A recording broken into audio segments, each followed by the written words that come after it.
Estaba sentada en la terraza de un pequeño café, encajado contra la costa de Barcelona, mirando cómo el sol se derretía en el mar. La brisa ligera de la tarde olía a sal y a promesas de un nuevo día. Los turistas reían, los camareros equilibraban bandejas con destreza y yo revolvía mi café con una cucharilla sin siquiera probarlo. Desde fuera, mi vida parecía casi perfecta. A mis 36 años tenía todo lo que se consideraba un símbolo de éxito.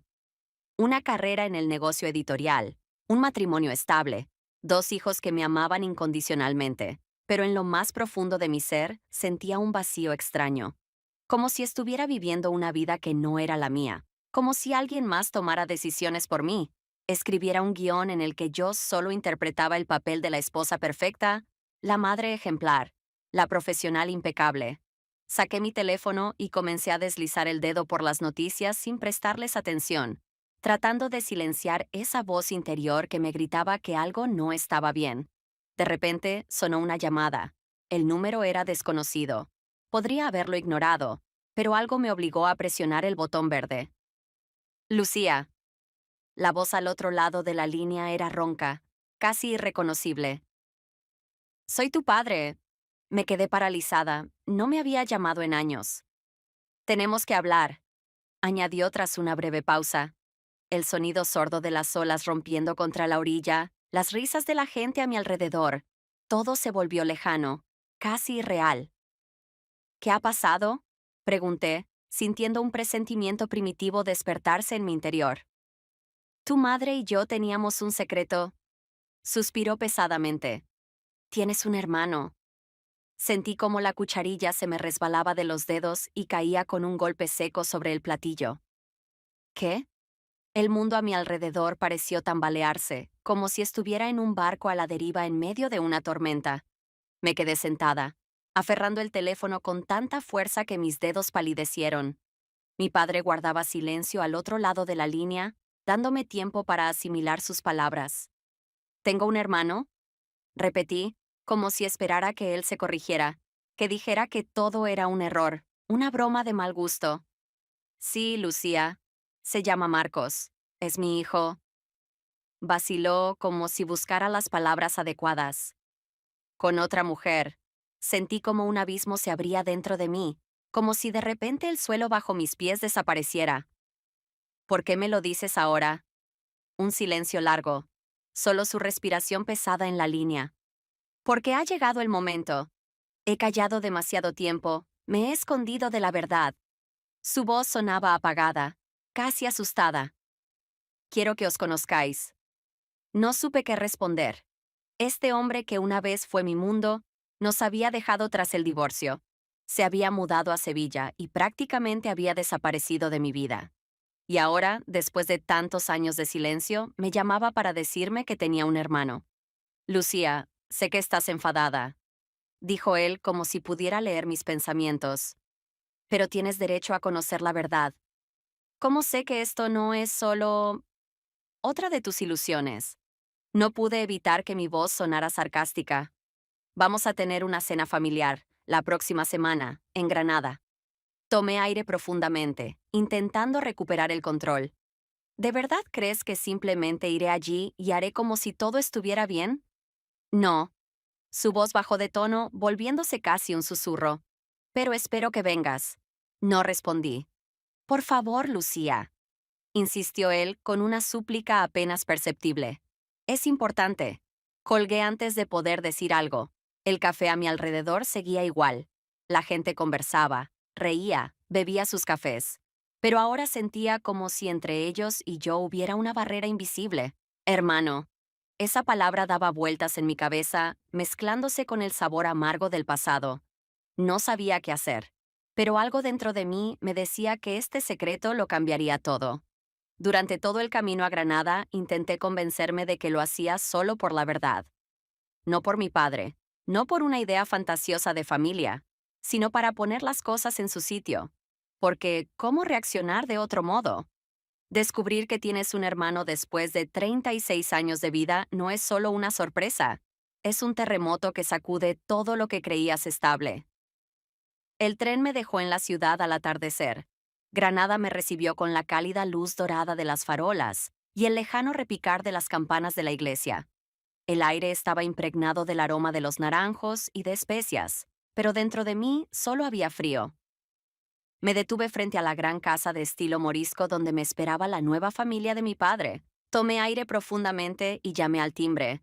Me abrió una mujer de mediana edad con ojos castaños amables. Mi madrastra, Rosa. Lucía, sonrió y me hizo pasar. Su voz era cálida, pero no podía evitar sentirme como una extraña en esta casa. En el amplio salón, con altos techos de madera tallada, estaba mi padre, un poco más encorvado, con el cabello más canoso de lo que recordaba. Parecía mayor, como si la vida hubiera pesado sobre él más de lo que yo podía imaginar. Y a su lado, él, Marcos, alto, de hombros anchos, con el cabello oscuro cayéndole sobre la frente y unos penetrantes ojos verdes. No era como lo había imaginado. Esperaba que se pareciera a nuestro padre, a mí, a alguien familiar. Pero había algo en él que era diferente, extraño y al mismo tiempo inexplicablemente cercano. Nuestras miradas se encontraron. Quise decir algo, una broma, una pregunta, cualquier cosa para romper la tensión que flotaba en el aire. Pero mi lengua parecía pegada al paladar. Lucía, este es Marcos, dijo mi padre, como si yo no hubiera entendido ya quién era. Hola. Su voz era grave, un poco áspera, pero tranquila. Hola, respondí, sintiendo cómo mi mano se volvía húmeda cuando la estrechó. Su piel estaba caliente, y el contacto me recorrió como una descarga eléctrica. Durante la cena, todos intentaron actuar con naturalidad. Mi padre contaba anécdotas, Rosa mantenía la conversación fluida, pero yo apenas los escuchaba. Intentaba entender qué era lo que me inquietaba tanto. Cada movimiento de Marcos, cada uno de sus gestos, me resultaban dolorosamente familiares, como si ya lo hubiera visto antes, como si de algún modo formara parte de mi vida sin que yo lo supiera. ¿A qué te dedicas, Lucía? Preguntó en un momento en el que la conversación había caído en un incómodo silencio. Editoriales, libros, revistas, algo de trabajo de edición. Sonreí con discreción. Libros, repitió, mirándome con una intensidad que me hizo sentir descubierta. Vives en mundos imaginarios. No lo dijo como una pregunta, sino como una afirmación. Y, por alguna razón, me tocó más de lo que debería. ¿Y tú? Pregunté para desviar la atención. Arquitecto. Oh, asentí. Sonrió, inclinando la cabeza ligeramente, estudiando mi reacción. Así que tú creas mundos reales. Comenté, imitando su tono. Tal vez. O solo construyo la ilusión de estabilidad. No supe por qué, pero esas palabras me hicieron contener la respiración. La cena se hizo eterna. Hablamos de todo y de nada.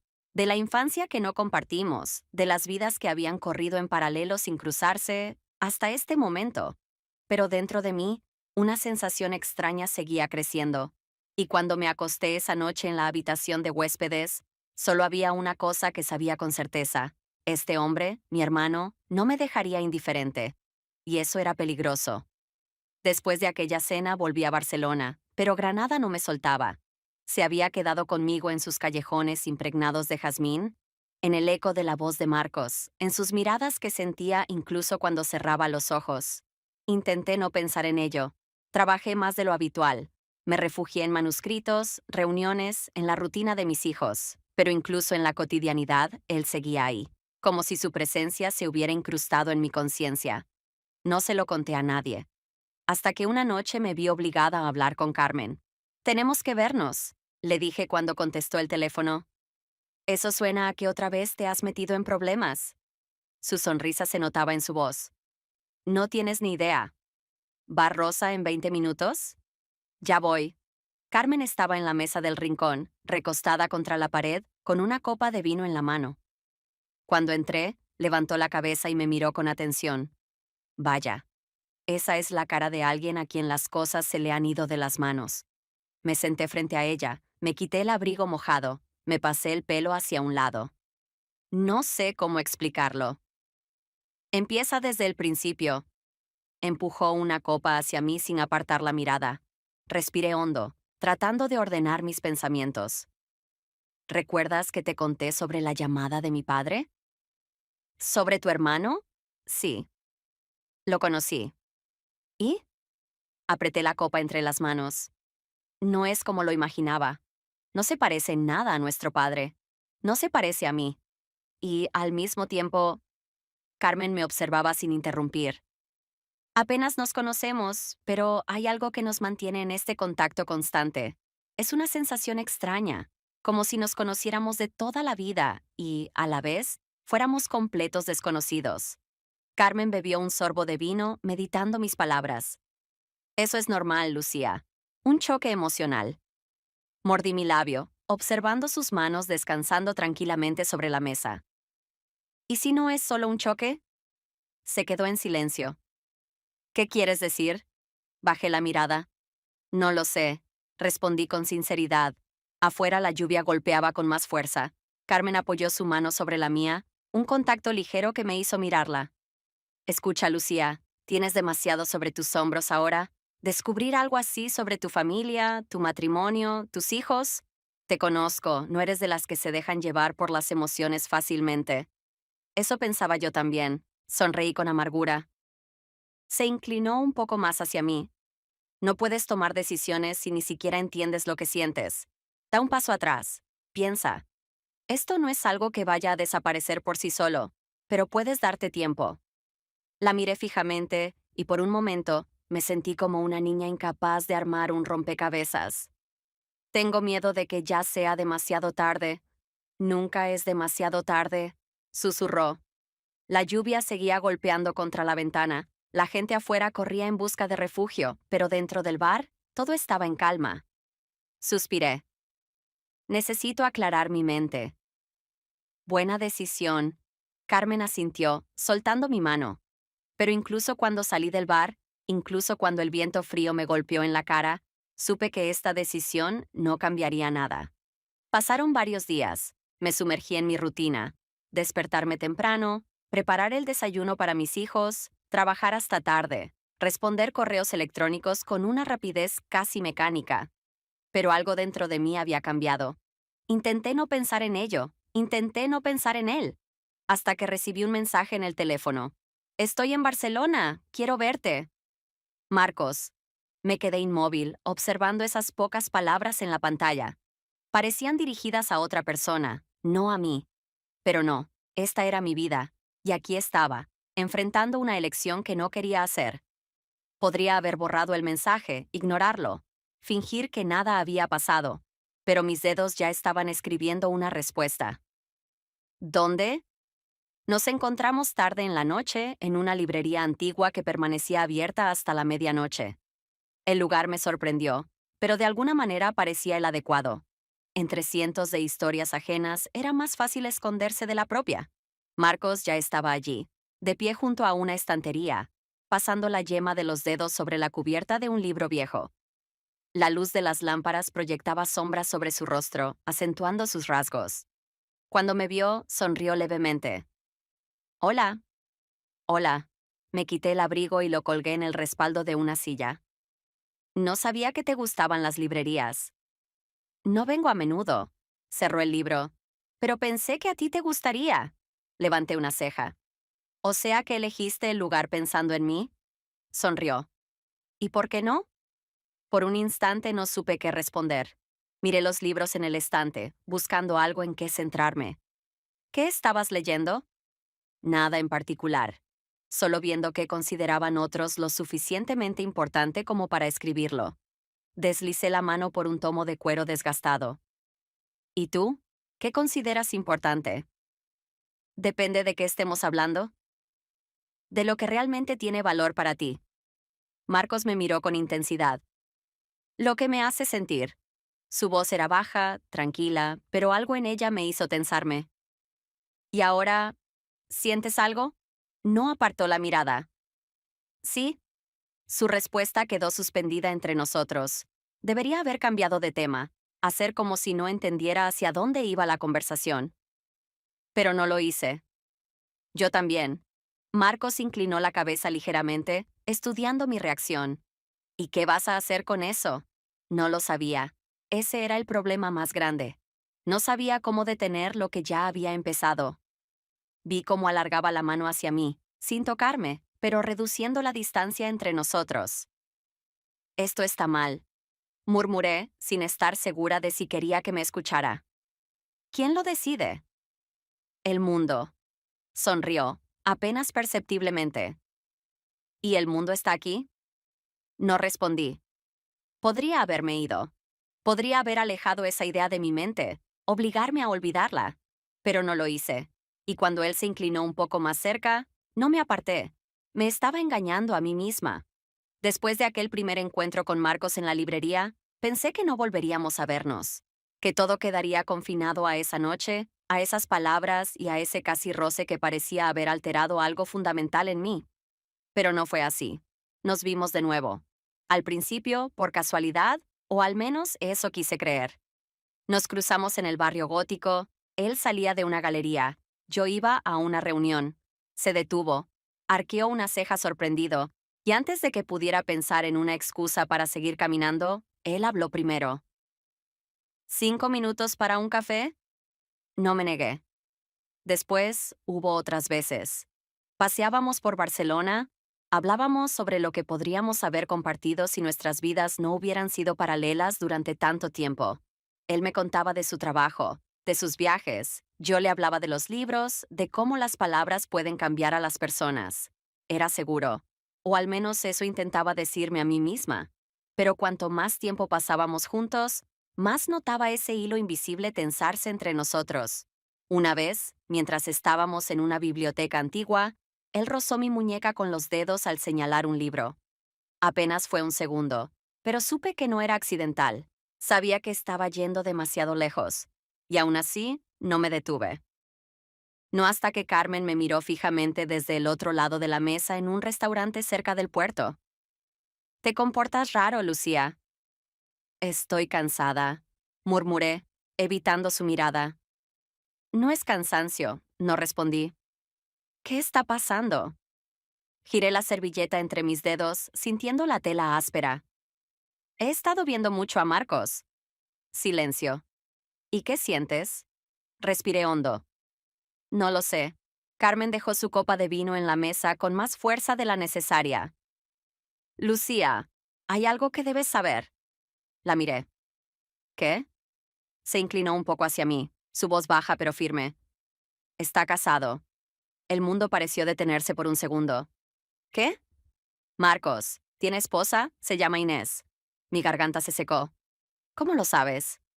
Hace unos días me encontré con un conocido que trabaja en un estudio de arquitectura. Mencionó a Marcos, hablaron de un proyecto y de su esposa.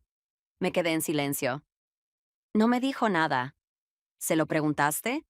Negué con la cabeza. Carmen suspiró, apoyando los codos en la mesa. Lucía, ¿entiendes lo que estás haciendo? Me pasé una mano por la cara. No lo sé. Ella se inclinó más cerca. Tienes que aclararlo antes de que esto llegue demasiado lejos. Quise decir que no significaba nada, que lo tenía bajo control, pero por primera vez en mucho tiempo ya no estaba segura de eso. Al día siguiente intenté concentrarme en el trabajo, en los manuscritos, en mis hijos. Pero a media tarde mi secretaria llamó a la puerta de mi oficina. Hay una mujer que quiere verte. ¿Quién? Se llama Inés. Sentí que el aire me abandonaba los pulmones. Dile que pase a la sala de reuniones. Esperé un momento antes de entrar. Controlé mi expresión, respiré hondo, y cuando la vi, lo supe de inmediato. Era elegante, segura, de cabello perfectamente recogido, vestida con precisión. Su anillo de matrimonio brillaba en su dedo cuando cruzó los brazos. Lucía. Sonrió, sin calidez. Me senté frente a ella, sosteniendo su mirada. ¿Qué te trae aquí? Inés inclinó la cabeza con un gesto casi condescendiente. Creo que ambas sabemos la respuesta. Si tienes algo que decir, dilo claramente. Su sonrisa se ensanchó apenas un poco. Sé que has estado viéndote con mi esposo. Mi estómago se encogió. Solo hemos hablado. ¿De verdad? Su voz era demasiado tranquila. ¿Qué es lo que quieres, Inés? Ella descruzó los brazos lentamente. Que entiendas que esto no va a quedar en silencio. Inspiré hondo. ¿Tienes pruebas? No las necesito. Lo he visto todo. No supe qué responder. Ella se levantó, como si esta conversación no fuera más que un trámite en su agenda. Si no se lo dices a tu esposo, lo haré yo. Sentí un nudo en el estómago. ¿Quieres arruinar mi vida? Number 2 lo hiciste sola. Se ajustó la bolsa al hombro. Tienes poco tiempo. Úsalo bien. Y salió. Me quedé sentada allí, inmóvil. Mi vida ya no me pertenecía. La casa estaba en penumbra. No encendí las luces al llegar. Simplemente dejé caer el abrigo sobre una silla y fui a la cocina a servirme un vaso de agua. Me temblaban las manos. Sobre la mesa estaba mi teléfono. No lo toqué. No revisé si Marcos había escrito o llamado, porque ya sabía la respuesta. Raúl llegó tarde. Escuché el sonido de la cerradura, el tintineo de sus llaves al dejarlas sobre la mesa de la entrada. Los niños ya dormían, y en el apartamento solo reinaba el silencio. Esperé. ¿Aún despierta? Apareció en la puerta del salón, mirándome con un gesto de leve sorpresa. Lo observé. Raúl, mi esposo, el hombre con el que había construido este hogar, con el que tenía una vida estable, segura, y ahora estaba a punto de destruirlo todo. Siéntate. Él frunció el ceño. ¿Qué pasa? Se acercó, dejó su maletín a un lado y se sentó frente a mí. Te escucho. No sabía cómo decirlo. Había ensayado las palabras en mi mente, pero ninguna sonaba bien. Así que simplemente lo solté. Te he engañado. No reaccionó de inmediato. No parpadeó siquiera. Solo me miró, como si estuviera esperando a que me riera y dijera que era una broma. ¿Qué? Entrelacé los dedos sobre la mesa. He tenido un romance. Su labio tembló, como si estuviera procesando la información y al mismo tiempo rechazándola. ¿Con quién? Tragué saliva. Con Marcos. Su rostro cambió. Raúl se puso de pie de un salto y se alejó, llevándose las manos al rostro.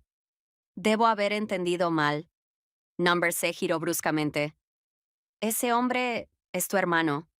Asentí con la cabeza. La incredulidad en sus ojos se transformó en algo más oscuro. ¿Desde cuándo? No hace mucho. Pero suficiente para que tuviera que enterarme así. No respondí. Raúl rió, pero sin rastro de humor.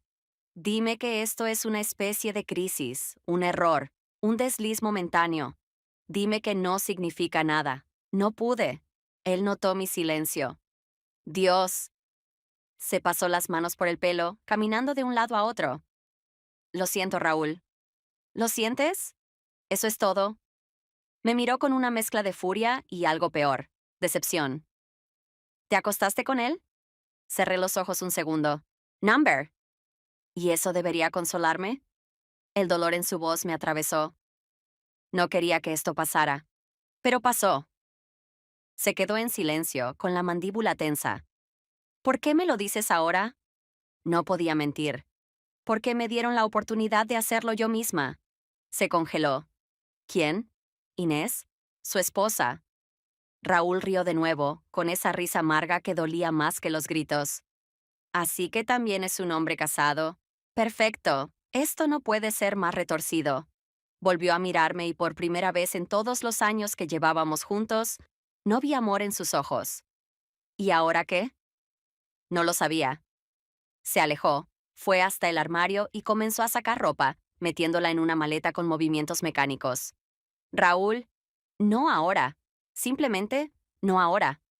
Zanjó la cremallera con fuerza. ¿A dónde vas?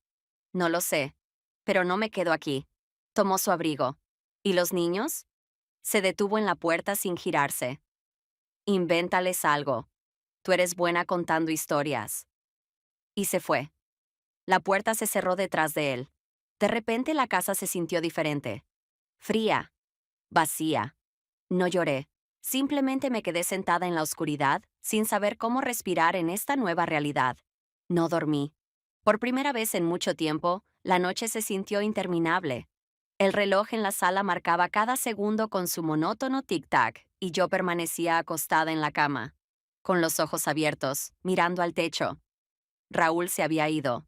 Escuchaba sus palabras en mi cabeza una y otra vez, como un eco imposible de detener.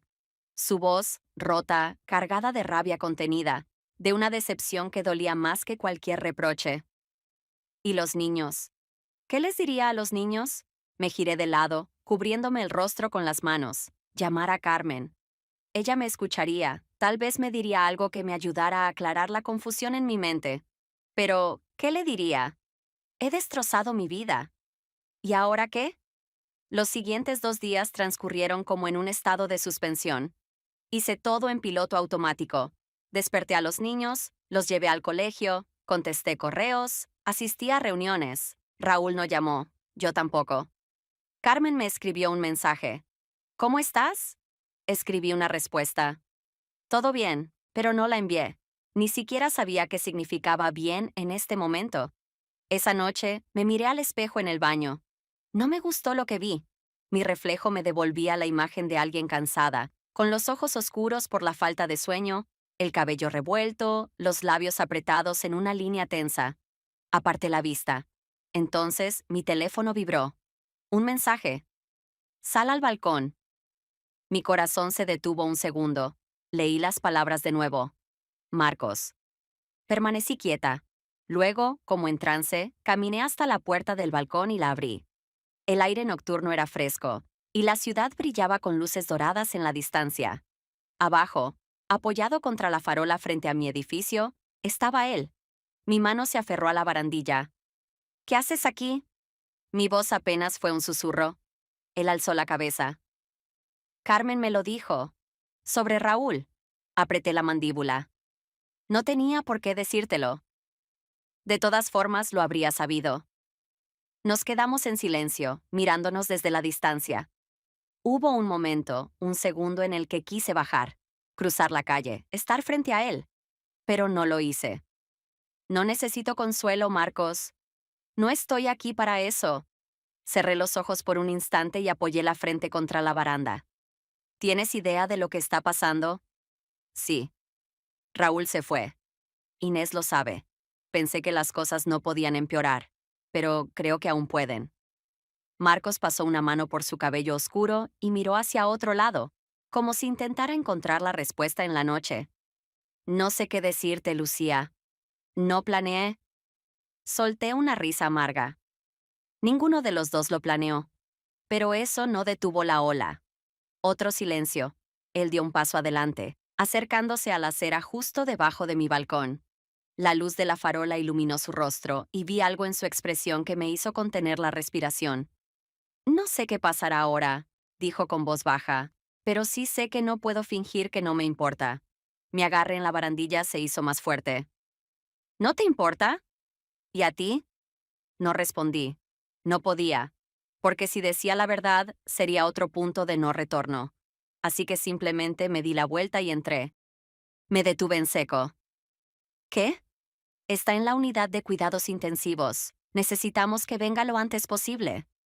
No recuerdo cómo pedí un taxi. Ni siquiera recuerdo el trayecto hasta el hospital.